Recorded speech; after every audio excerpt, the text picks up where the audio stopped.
가이사랴 빌립보에서 베드로가 그 예수님에 대해서 위대한 신앙 고백을 한 내용을 우리가 봤어요. 주는 그리스도시니다라고 베드로가 고백을 하죠. 이 베드로의 신앙 고백은 기독교 신앙의 어떤 기초다, 핵심이다 이렇게 얘기를 할 수 있습니다. 우리가 예배 때마다 사도신경으로 신앙 고백하고 오늘 또 니케아 콘스탄티노플로 신경으로 신앙 고백했는데, 이런 신앙 고백의 그 코어라고 말할 수 있으니까 가장 그 핵심 알갱이가 뭐냐 이렇게 말을 하면 그게 바로 베드로의 신앙 고백이라고 할 수 있어요. 이제 마가복음의 그 본문을 따라서 말하면 주는 그리스도시니다라는 말이고, 마태복음을 따라서 말하면 주는 그리스도시요 하나님의 아들이시니다라는 것입니다. 그래서 예수를 약속된 메시아로 고백하는 것, 하나님의 아들로 고백하는 것, 그분을 우리의 구주와 주님으로 고백하는 것이 기독교 신앙의 출발점이고 핵심이에요.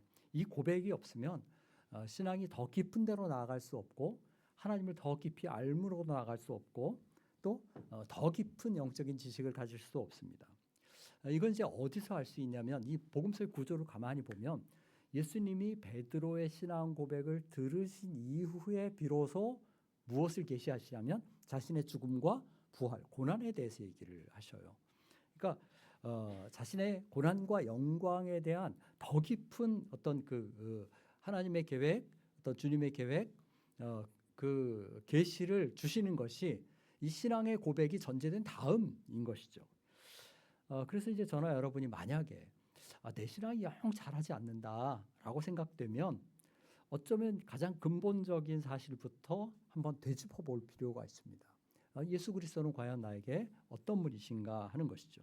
또 나는 예수님을 어떻게 알고 있나? 그런데 그것이 지식으로만 아니라 사실은 신앙과 삶에서 예수를 알미 어떻게 실제로 나타나나, 이걸 한번 봐야 됩니다. 그러니까 말하자면 고백에 어울리는 순종과 삶이 있느냐는 거예요. 우리가 이제 지난번에 본 것처럼 베드로가 주는 그리스도시니다라고 고백했지만 예수님이 자신의 고난에 대해서 얘기하니까 베드로가 어떤 태도를 보여요? 만류했다 그러죠. 아주 강하게 책망하듯이 그렇게 그 주님을 말리는 것을 봅니다. 이것은 그 신앙 고백을 한 베드로조차도 어떤 면에서는 자기가 한 고백의 의미를 정확하게 이해를 못한 것입니다. 그래서 이 시점의 제자들에게는 예수님의 신분에 대한 더 분명한 확증이 필요했어요.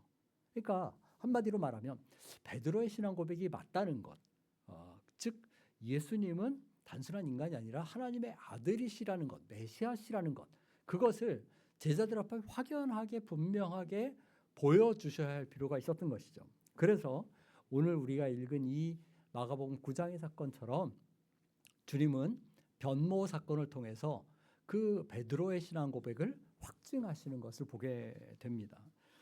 9장 1절을 보면 예수님이 제자들에게 이렇게 얘기하시죠. 여기 있는 사람 중에 죽기 전에 하나님 나라가 권능으로 임하는 것을 볼 자들도 있다 이렇게 말합니다. 이 말씀에 대한 그 의미에 대해 놓고 해석이 분분하지만 가장 타당한 해석은 이 1절의 말씀은 그 다음 바로 2절에 나오는 사건을 염두에 둔 거라는 거예요.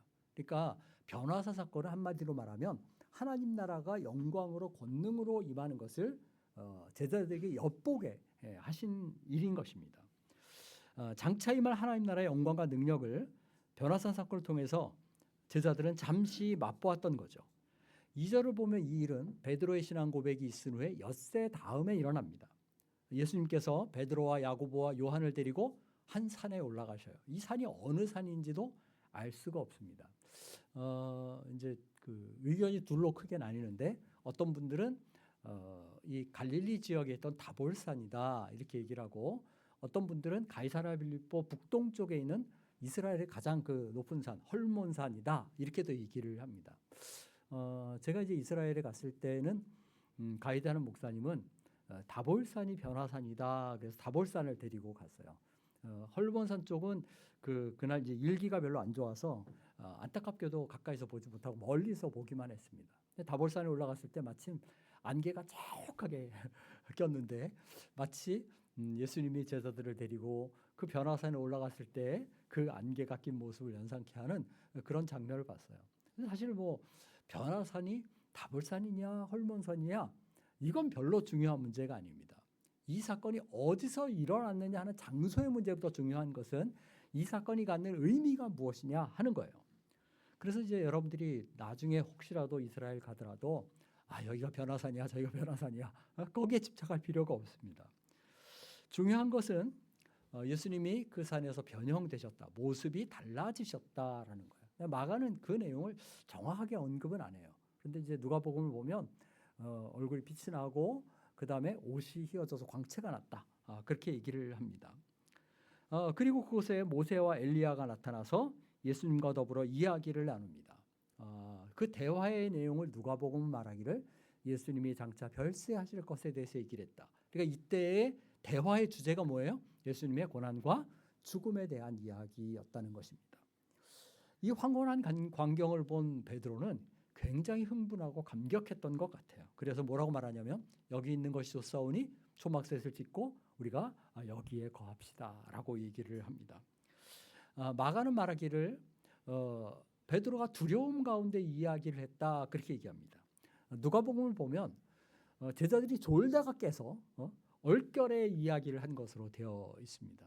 그러니까 베드로의 이 말은 상황을 정확하게 판단하고 이야기한 것이 아니라 부지 중에 그냥 얼떨결에 내뱉은 그런 말입니다. 어떤 면에서 경솔한 제안이다 이렇게 얘기할 수 있어요. 우리가 이제 겟세마네 동산에서도 이와 비슷한 일을 보죠. 예수님이 기도하시는데 제자들은 뭐 하고 있어요? 졸고 있어요. 그죠? 그때에 대제사장의 종들이 이렇게 예수님을 잡으려고 군정들이 오죠. 그때 베드로가 어떻게 대응합니까? 칼을 뽑아서 대제사장의 종인 말고의 귀를 자릅니다. 그리고 그 이후에 제자들은 또 뿔뿔이 다 흩어져요. 도망가죠. 그리고 마침내는 예수님을 부인하는 데까지 갑니다. 그러니까 우리가 이제 어떤 때 보면 영적으로 잠들어 있는 것 같은 혹은 조금 조는 것 같은 그런 상태에서 상황이나 어떤 여건을 정확하게 판단하지 못하면 우리 역시도 이런 실수를 할 수가 있어요. 영적 둔감함에 빠진 사람에게서는 바른 상황 인식이 나올 수가 없고 바른 판단이 있을 수가 없고 바른 고백이 있을 수가 없어요. 베드로의 제안에 이어서 구름 속에서 들려온 하늘의 음성은 베드로의 경솔함을 일깨우시고 그의 순종을 명하십니다. 이게 구름이 임했다라는 것은 하나님의 임재를 나타내는 거예요. 그러니까 구름 속에서 들려온 음성은 곧 누구의 음성이에요? 하나님의 음성입니다. 그런데 무슨 말이 들리냐면 이는 내 사랑하는 아들이라라고 말해요. 이 말씀은 어디에서 들렸던 말씀이에요?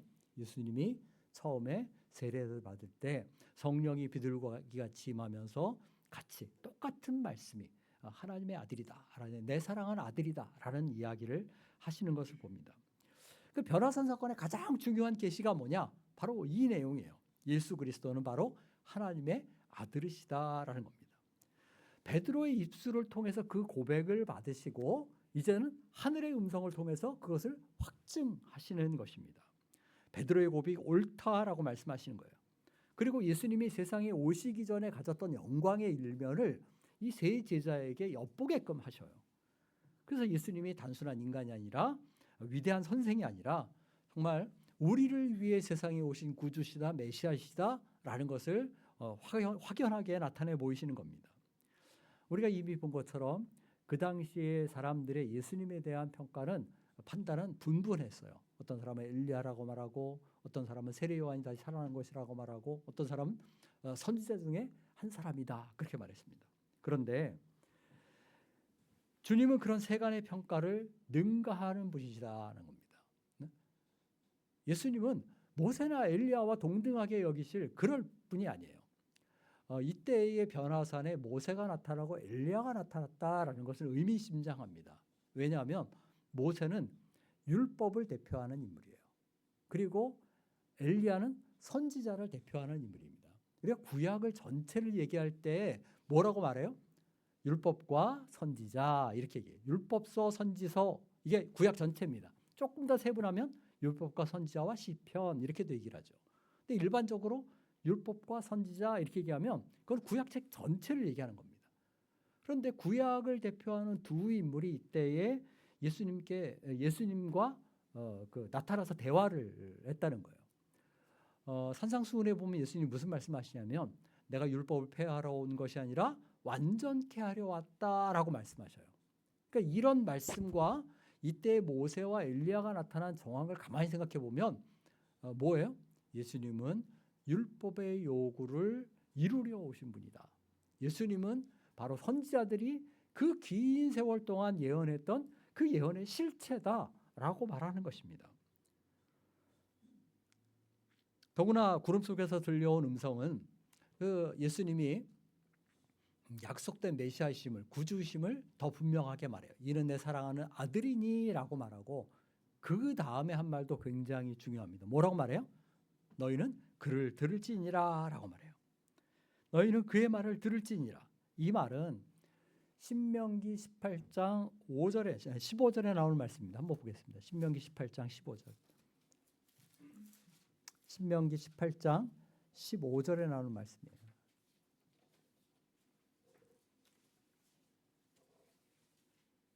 신명기 18장 15절 같이 읽겠습니다. 같이 읽습니다. 시작. 내 하나님 여호와께서 너희 가운데서 내 형제 중에서 너를 위하여 나와 같은 선지자 하나를 일으키시리니 너희는 그의 말을 들을지니라. 모세가 예고하기를 이스라엘 백성 가운데서 하나님이 나와 같은 선지자를 하나 일으키실 것이다 라고 얘기합니다. 이 자신과 같은 모세가 예표해 보이는 그런 인물이 후대에 등장할 것이라는 거예요. 이 인물은 한마디로 말하면 메시아예요. 나와 같은 선지자 할 때 나와 같다는 말은 동등하다는 말이 아니고요. 모세의 역할이 장차 그 메시아의 역할을 예언적으로 예고적으로 보여준다. 이걸 이제 예표라고 신학에서 얘기하는데 예표한다 이렇게 얘기할 수 있어요. 자, 쉽게 생각해 보세요. 이스라엘 백성이 출애굽할 때 모세가 이스라엘 백성을 이끌었죠. 그죠? 그런데 그때 무슨 사건이 있었어요? 유월절 어린 양의 죽음이 있었어요. 예수님이 죽으신 것은 유월절 어린 양으로 죽으신 겁니다. 제가 아까 이제 누가복음을 얘기하면서 이때 모세와 엘리야가 예수님이 별세하실 것에 대해 얘기했다 이렇게 얘기했잖아요. 근데 별세라는 말이 그리스어로 헬라어로 엑소도스라는 말이에요. 엑소도스라는 말은 출애굽이죠. 그러니까 예수님의 죽음은 곧 뭘 갖고 와요? 영적인 출애굽을 가져오는 사건이에요. 그죠? 그러니까 모세는 장차 오실 메시아를 예표하는 진정한 출애굽을 이루실 메시아를 내다보게 하는 인물이었다는 거예요. 그러니까 나와 같은 선지자라는 말은 바로 그런 의미입니다. 근데 모세가 그 이야기를 하면서 뭐라고 말하냐면 너희는 그를 들을지니라 라고 말해요. 똑같은 말씀이 하늘의 음성을 통해서 들려왔어요. 너희는 그의 말을 들을지니라 라고 하나님 말씀하십니다. 이 말은 무슨 얘기예요? 모세가 예언한 나와 같은 선지자가 누구냐? 바로 예수님이다 라는 것을 확증하는 것입니다. 오늘 우리에게 절대적으로 요구되는 그것이 무엇인가? 바로 예수님에 대한 바른 인식과 바른 고백이에요. 오늘도 예수님을 모세나 엘리야나 혹은 세리요한의 수준으로 생각하는 사람들이 있어요. 그런 이제 종교 가운데 대표적인 종교가 이슬람교죠. 이슬람교는 예수님을 선지자 중에 한 사람으로 얘기합니다. 그리고 오히려 마호멧이 예수보다 더 위대한 선지자다 그렇게 가르치죠. 불신자들 가운데는 예수님을 단순히 한 종교의 창시자로 여기거나 위대한 성인으로 여기거나 혹은 그 위인의 반열에 속하는 사람으로 보는 사람들도 있어요. 그런데 이런 평가들은 전부 다 잘못된 것이라는 거예요. 변화산 사건이 우리에게 확증하는 것은 뭐냐면 그분은 하나님의 아들이시다. 누구와도 비할 수 없는 구주시다라고 말하는 겁니다. 그래서 이 하나님의 아들을 믿고 순종하고 따름이 있어야 한다라고 요구하는 거예요. 그런데 이제 이 본문을 보면 아까 말씀드린 것처럼 베드로조차도 이 자신의 고백에 대한 인식이 별로 없었어요. 그래서 어떻게 해요? 뭘 짓자? 초막 셋을 짓자. 초막 셋을 짓자라는 말의 의미를 잘 생각해 보세요. 그건 뭐냐면 모세나 엘리야나 예수님이나 뭐예요? 동등한 수준이라는 거예요. 그죠? 베드로의 인식이 그랬습니다. 베드로의 잘못과 실수였어요. 그만큼 모세와 엘리야를 위대하게 본 것이기도 하지만 예수님을 바르게 인식하지 못한 것이다 라고 말할 수 있습니다. 그러나 예수님은 모세보다 엘리야보다 세례 요한보다 뛰어난 분이셨어요. 베드로의 제안에 대해서 예수님이 정작 아무 말씀을 안 하셨지만 구름 속에서 들려온 음성은 베드로의 실수와 잘못을 강하게 책망합니다. 오늘 우리도 때로는 베드로 같은 그런 모습을 가질 수가 있어요. 우리가 입술로는 얼마든지 주는 그리스도십니다. 하나님의 아들이십니다. 나의 구주십니다. 이렇게 얘기할 수 있습니다. 근데 정작 우리가 어떤 때 보면 행동과 삶으로는 그것을 그대로 인정하지 못하는 경우들이 있어요. 그래서 그 무언가를 주님과 동등된 위치에 놓으려고 하거나 어떤 인물을 주님과 같은 수준에 놓고 대하는 경우들이 있게 됩니다. 때로는 그것이 역사상의 위대한 인물이 될 수도 있고 물질이 될 수도 있고 또 권력 같은 어떤 세상에 헛된 것이 될 수도 있습니다. 그러나 주님을 재물과 권세와 어떤 세상의 인물과 동일하게 놓고 섬기려는 그런 것은 잘못된 것이라는 겁니다. 예수 그리스도는 그 어떤 것으로 비할 바가 없는 분이셔요. 이때에 구름이 걷히고 나니까 누구만 보였다? 제자들과 예수님만 보였다. 이 말에 의미심장합니다. 우리의 눈에는 사실은 누구만 보여야 돼요? 예수만 보여야 돼요. 그렇죠? 모세도 없고 엘리야도 없습니다. 우리가 순종하고 믿고 따를 분은 오직 예수 그리스도 한 분뿐이라는 거예요. 저나 여러분이 오늘 예수 그리스도를 어떤 분으로 고백하느냐, 어떻게 믿고 순종하느냐 한번 생각해 보시기 바랍니다. 우리가 설교 후에 찬송가 94장 부를 텐데 주 예수보다도 귀한 것은 없네, 예수밖에는 없네 라고 찬양하는 그 찬양이 정말 우리 입술의 찬양이 되고 삶의 고백이 되어야만 합니다. 자, 지금까지 이제 쭉 설명을 했는데 이 변화산 사건의 중요한 의미는 예수 그리스도가 어떤 분이신가에 대한 계시다 그렇게 얘기를 했어요. 근데 한편으로 보면 이 사건은 예수님 자신을 위한 사건이 아니라 제자들을 위한 사건이에요. 9장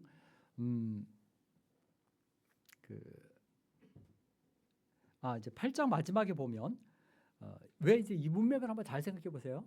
8장 마지막 보면 예수님이 신앙 고백을, 그러니까 베드로가 신앙 고백한 다음에 예수님이 자신의 죽음과 고난에 대해서 얘기를 하십니다. 그리고 그리스도와 복음을 위해 자기 목숨까지도 버려야 한다 그렇게 얘기해요. 십자가를 지고 주님을 따라야 한다 그렇게 말합니다. 그러니까 예수를 따르는 제자의 삶에는 고난이 있다라는 거예요. 그런데 이 고난은, 주님이 말씀하신 고난은 그냥 삶이 조금 불편한 정도, 뭐 어떤 어려움을 겪는 정도, 그것이 아닙니다. 그 고난은 뭘로 대변돼요? 십자가로 대변됩니다. 오늘날 우리는 십자가 그런 별로 그냥 심각하게 생각 안 할지 모르겠습니다. 그러나 이 당시의 제자들은 십자가라는 말의 의미를 너무나 잘 이해했을 거예요. 왜냐하면 십자가형은 로마 제국 치하에서 가장 끔찍한 형벌이었습니다. 가장 극악한 죄인에게 내리는 형벌이었어요. 사람을 산채로 십자가에 못 박고 그 진이 다해서 죽을 때까지 고통을 당하며 죽도록 하는 겁니다. 십자가를 지고 죄수는 자신의 형장까지 걸어가도록 돼 있어요. 근데 예수님의 죽음에서 우리가 이 모습을 그대로 다 봅니다. 그러니까 십자가를 진다 이 말은 단순히 어려움을 겪는다, 삶의 불편함을 겪는다 이것이 아니라 곧 죽는다라는 말일 수 있는 거예요. 그것도 처참한 죽음입니다. 고통스러운 죽음이에요. 수치스러운 죽음입니다. 그러니까 너희가 예수를 믿고 따르면 그런 죽음을 당할 수 있다. 기꺼이 이것을 감수해야 한다라고 말씀하시는 겁니다. 그런데 9장 1절에도 보면 그런 암시가 나타나요. 내가 진실로 너희에게 이르노니 여기 서 있는 사람 중에는 죽기 전에 하나님의 나라가 권능으로 임하는 것을 볼 자들도 있느라. 여기 죽기 전에 죽다라는 말이 나옵니다. 이것을 근데 그대로 직역하면 죽음을 맛본다는 거예요. 죽음을 경험한다는 겁니다. 여기 죽기 전에는 자연사를 얘기하는 것이 아니에요. 이거는 어떤 사고에 의해서나 어떤 위험에 의해서 죽음을, 생명을 빼앗기는 것을 얘기하는 것입니다. 따라서 이 내용을 가만히 보면 가이사랴 빌립보의 그 위대한 신앙 고백을 했는데 그 이후의 분위기는 어떻게 가요? 문맥은 굉장히 우울합니다. 죽음과 고난 이야기예요. 오늘날도 그렇지만 죽는 이야기를 하는 것을 반가워하는 사람이 어디 있겠습니까? 근데 온통 그런 이야기가 계속됩니다. 그것도 장수해서 만년에 맞는 죽음이란 모르겠는데 타에 의한 강제적인 고통을 당하고 수치를 당하고 죽을 수 있다. 이런 얘기를 듣는 것은 별로 반가운 이야기가 아닙니다. 따라서 이런 분위기 속에서 제자들은 어쩌면 걱정과 염려와 근심이 있고 이렇게 그 마음이 다운되는 그런 경험을 하고 있었을 수 있어요. 이때 예수님께서 제자들을 보셨을 때 무엇이 필요했을까요? 그들에게 격려가 필요했을 거예요. 위로가 필요했을 것입니다. 또 그 확신을 심어줄 필요가 있었을 것입니다. 로마서 8장 18절에서 뭐라고 말하냐면 우리가 장차 얻을 영광은 오늘 당하는 현재 고난과 예전 성경은 요즘 성경은 좋기라는 말이 빠졌는데 개역 한글 보면 좋기 비교할 수 없다 그렇게 얘기합니다.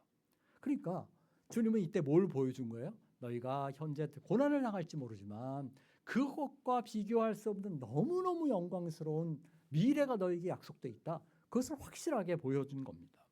그래서 제자들을 산으로 데려가십니다. 그리고 그들 앞에서 변형되셔요. 2절 보면 높은 산에 올라가셨더니 어디서 변형되셨다? 그들 앞에서 변형되셨다. 4절 보세요. 모세와 엘리야가 누구에게 나타나요? 그들에게 나타났다. 이렇게 얘기를 합니다. 또 7절에 보니까 구름이 그들을 덮었다. 이렇게 얘기해요. 여기 그들이라는 말을 그냥 넘기지 말아야 됩니다. 이 사건이 누구를 위한 사건이다? 제자들을 위한 사건이다. 예수님이 변화된 것도 하늘의 음성이 들려온 것도 모세와 엘리야가 나타난 것도 다 제자들을 위한 것이었다라는 겁니다. 베드로와 야고보와 요한은 하늘의 영광에 압도되었어요. 후일 베드로는 이 변화산 사건을 상기합니다. 그래서 베드로 후서에서 그의 두 번째 편지에서 뭐라고 말해요? 우리는 그의 크신 위엄을 친히 본 자다. 그렇게 얘기를 합니다. 내가 주님의 위엄을 보았다라고 얘기를 해요. 그는 주님의 영광과 능력과 위엄에 압도되었어요. 하나님 나라의 장엄함과 그 놀라움에 빠져들었습니다. 그리고 그래서 자기도 모르게 뭐라고 고백해요? 여기 있는 것이 좋사오니라고 고백합니다. 그 순간에 산 아래의 일들은 다 잊어버렸어요. 동료들은 저 아래에 있는데 그 사람들은 생각이 전혀 안 납니다. 왜냐하면 너무너무 좋으니까. 그래서 여러분도 그런 경험을 하면 아마 그렇지 않을까 싶어요. 모르겠어요. 여러분들 중에 어떤지 모르겠어요. 저는 중고등학교 시절에 교회가 너무 좋아가지고요. 정말.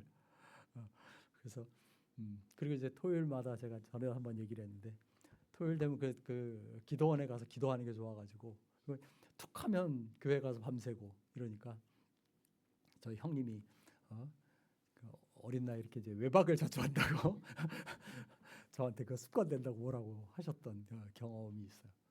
이게 너무 좋은 거죠. 그냥 뭐 그래서 그냥 그냥 교회에만 있으면 좋겠다 이런 생각을 했어요. 제자들이 이때의 산 위에서 했던 이 놀라운 경험이 아마도 그들이 훗날 고난을 견뎌내는데 큰 힘이 되지 않았을까 이렇게 생각됩니다. 물론 9절에서 예수님이 얘기하신 것처럼 예수님이 부활하시기까지 베드로나 야고보나 요한은 이 어떤 그 의미를 정확하게 깨닫지는 못했을 거예요. 또 10절에서 말하는 것처럼 죽은 자의 부활이라는 개념조차도 그들에게는 이때 없었을지 모릅니다. 그러나 부활 이후에 이들이 이 의미를 온전히 깨달았을 때 이 사건은 정말 어떤 고난도 능히 견뎌낼 그런 힘이 됐어요. 여기 등장하는 베드로와 야고보와 요한은 그 기독교 역사의 초기에 순교하고 고난을 당했던 대표적인 인물들이에요. 전설에 의하면 베드로는 로마에서 십자가에 거꾸로 달려 죽었다 그렇게 얘기하죠. 야고보는 12사도 가운데 첫 번째 순교자가 됩니다.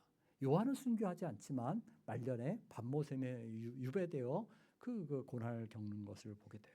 그러나 아무리 극심한 고난이라 할지라도 이 영광과 위엄을 본 사람들은 하나님의 그 놀라운 그 하나님 나라의 놀라운 그 광경을 목도한 제자들은 그 믿음을 타협하거나 저버리지 않은 것을 보게 됩니다. 그 영광에 대한 소망이 너무나 강하게 그들의 마음속에 자리 잡고 있었기 때문에 그래요. 이처럼 하나님의 영광과 능력을 경험함이 우리를 고난에 강하게 합니다. 하나님의 의를 체험함이 세상을 이기는 힘을 우리에게 줍니다. 예수 그리스도의 위엄을 보고 깨달은 자만이 십자가의 길을 감사함으로 기꺼이 걸어가게 됩니다. 저는 그런 면에서 이 주일의 예배가 굉장히 소중하다고 생각해요. 일주일에 한 번 와서 그냥 시간을 때우는 것이 아니라 이 시간을 통해서 여러분들이 하나님 나라의 어떤 일면을 봐야만 합니다. 하나님의 영광의 일면을 봐야 돼요. 하나님의 은혜를 체험하고 하나님의 임재를 경험해야만 합니다. 하나님 나라의 복됨과 기쁨이 여기에서 드러나야 돼요. 그래야만 우리가 세상에 나갔을 때 고난을 이기고 죄를 이기고 믿음으로 살게 되는 것이죠. 하나님 안에서 은혜를 맛본 사람은 그 복됨에서 세상으로 달려갈 수 없어요. 그 영광과 사죄의 은총을 경험한 사람은 믿음을 저버릴 수가 없습니다. 그는 그리스도로 인한 고난과 핍박을 당하는 것도 두려워하지 않습니다. 설령 세상에서 왕따를 당할지라도 손가락질을 당할지라도 비난과 불이익을 당해도 장차 누릴 영광을 이미 맛봤고 맛보며 사는 성도는 그 자기가 하는 믿음의 길을 타협하거나 거기서 물러서지 않아요. 저는 우리 한누리 가족들이 이런 복을 누리면서 살기를 바랍니다. 하늘을 바라보고 소망함 때문에 오늘 우리에게 주어지는 고난이 전혀 두렵지 않은 사람들. 그래서 주께서 걸어가신 그 길을 믿음으로 담대하게 걸어가는 사람들 되시기를 바랍니다. 또 한편으로는 주일에 우리 한누리교회 예배와 교제가 정말 여기가 좋사오니 라는 그런 감격을 주는 그런 모임이 되면 참 좋겠다는 생각을 합니다. 주님이 보여주신 영광은 자신도 있고 세상도 잊을 만큼 놀라운 것이었어요. 아마 베드로는 생각하기를 하나님 나라가 비로소 임했구나 라고 생각했을 것입니다. 그러기에 거기에 머물러 있기를 소원했어요. 그러나 주님이 제자들에게 가르치시고자 했던 것 또 하나는 뭐냐면 그 영광은 너희가 장차 누릴 영광은 고난 다음에 온다라는 거였어요. 고난 후의 영광입니다. 십자가 없이는 영광이 없다는 거예요. 한마디로 장차 영광을 누리기 위해서는 고난의 길을 통과해야 한다라고 말씀하신 거예요. 그래서 9절 이하에서 다시 죽음과 부활을 언급하십니다. 메시아이신 주님이 당하실 멸시와 고난을 지적하셔요. 그리고 예수님의 선구자라고 말하는 엘리야, 그러니까 여기서 엘리야가 이미 왔다라고 말할 때 그 엘리야는 바로 세례 요한을 지칭하는 거예요. 근데 그 예수님의 선구자인 엘리야, 세례 요한조차도 그 죽음을 당하지 않았냐라고 말씀하셔요. 그것은 무슨 얘기냐면 예수님 역시도 동일한 길을, 똑같은 길을 걸어갈 것이다라는 말씀이고 예수님을 따르는 제자들도 그 길을 걸어가게 된다는 거예요. 고난 없는 영광은 기독교의 가르침이 아닙니다. 번영과 축복과 넓은 길과 넓은 문만 말하는 것은 기독교가 아니에요. 주님은 고난 후에야 영광에 들어가셨어요. 저는 물론 예수를 믿으면 무조건 가난해야 되고 고난을 당해야 되고 어려움을 겪어야 한다, 그것이 아닙니다. 그리고 어려운 데만 찾아다녀라, 그런 것이 아니에요. 주님이 분명히 우리에게 물질적인 복도 주시고 형통함도 주시고 건강도 주셔요. 그러나 때로는 믿음 때문에 우리가 고난을 겪는 일도 있을 수 있고 그것도 기꺼이 감당할 마음의 자세가 돼 있어야 한다는 겁니다. 우리가 장차 그 놀라운 영광에 참여하고자 한다면 오늘 그리스도를 위해 하나님 나라를 위해 기꺼이 세상의 복이나 형통이나 지위나 권세나 이런 것들도 기꺼이 내려놓을 수 있어야 돼요. 6월 지방선거가 있다 보니까 그래서 정치권에 서로 표를 얻으려는 욕심들이 있다 보니까 참 안타까운 모습이 많이 여야를 불문하고 벌어집니다. 야당 대표, 옛날에 여당 원내대표 했던 분들, 이런 분들이 수십 년 모태신앙이다, 어느 교회 안수집사다, 어느 교회 장로다, 어느 도지사는 어느 교회 장로다 그러는데 이런 분들이 다 절에 가서 참배, 신년 참배를 첫날에 참배하고 타종하고 또 스님의 장례식장 가서 극락왕생을 빌고 이런 일들이 벌어져요. 그러면 그분들이 일평생 믿고 고백한 신앙은 뭘까라는 의문을 갖게 됩니다. 예수님이 참으로 우리가 믿고 따르는 메시아 주님이시라면 우리가 때로는 그 신앙의 고백 때문에 거기에 목숨을 걸어야 돼요. 사실 우리가 매주 사도신경 신앙 고백하고요, 이 니케아 콘스탄티누스 울프 신앙 고백하고 이렇게 신앙 고백하지만 이 신앙의 고백들은 전부 다 믿음의 선진들이 자신의 목숨 걸고 그것 때문에 생명을 내려놓으면서 작성했고 믿고 고백했던 것입니다. 가볍게 이야기할 것들이 아니에요. 그런데 오늘날은 자신의 정치적인 이익 때문에 혹은 경제적인 이익 때문에 사회적인 어떤 관계 문제 때문에 너무나 쉽게 이 신앙을 타협하고 내버리는 것을 보게 됩니다. 저는 우리 하늘이 가족들이 고난의 길을 걸어가신 주님을 따라서 기꺼이 십자가를 지는 그런 사람들 되시기를 바랍니다. 장차 누릴 영광 때문에, 그것 때문에 이 땅의 고난이 우리에게 두렵지 않아야 하겠습니다. 찬양하겠습니다. 94장입니다.